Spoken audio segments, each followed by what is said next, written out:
Ooh. In the beginning, God created the heaven and the earth, and we've been trying to figure out what to do with it ever since. And we've been trying to communicate our thoughts on that ever since to one another.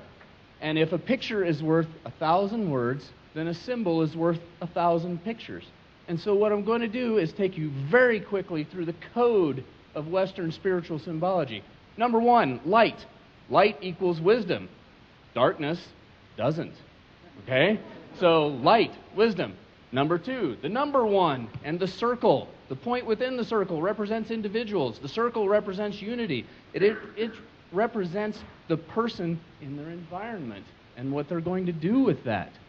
Number two, we split the unity and get into duality, and there's a space between that is called the Visca Pisces. This is part of the sacred geometry of Western tradition. You see this symbol in the middle running around on a lot of cars. We won't go into that.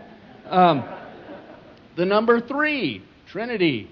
We get some stability. We've taken some moves. We've got that in sacred geometry in circles and triangles. The pyramids of four is basically a solid version of a three. All kinds of fun start happening when we get to three. And then four, we get to the crosses of where the spiritual up and down, God to earth, and man across the side get there. Now, people take their symbology seriously. They get it inked. And so we're going to talk a lot about that and these kind of things. 5, earth, air, water, wind. Oh, wind is air. Earth, air, fire, wind, spirit, earth, something like that. And then 5th is spirit.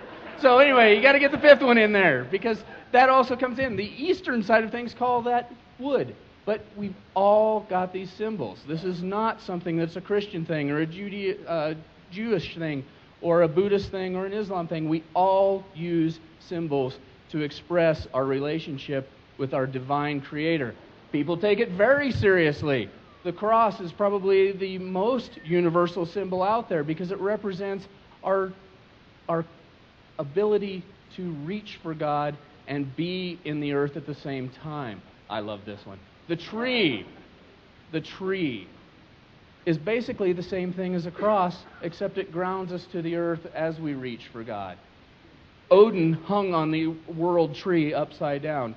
Christ was crucified basically on a tree.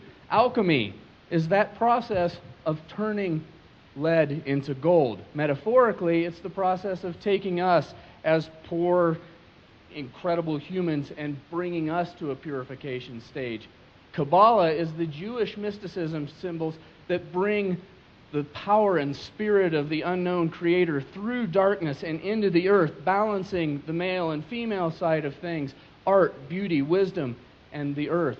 The Tarot brings a lot of that together in the archetypical systems that Carl Jung brought to us, and we see the Fool, and we see a lot of these, mostly because people like Led Zeppelin 4.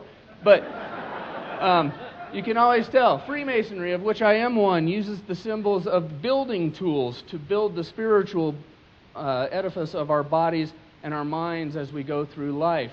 The compass to circumscribe our desires, and the square of virtue to keep us square with our brethren on the planet. The Rosicrucian tradition brings all of this together, from the esoteric side of the alchemy and the Kabbala, all the way to the Christian traditions of the cross and the Hebrew alphabet, which is itself a symbol.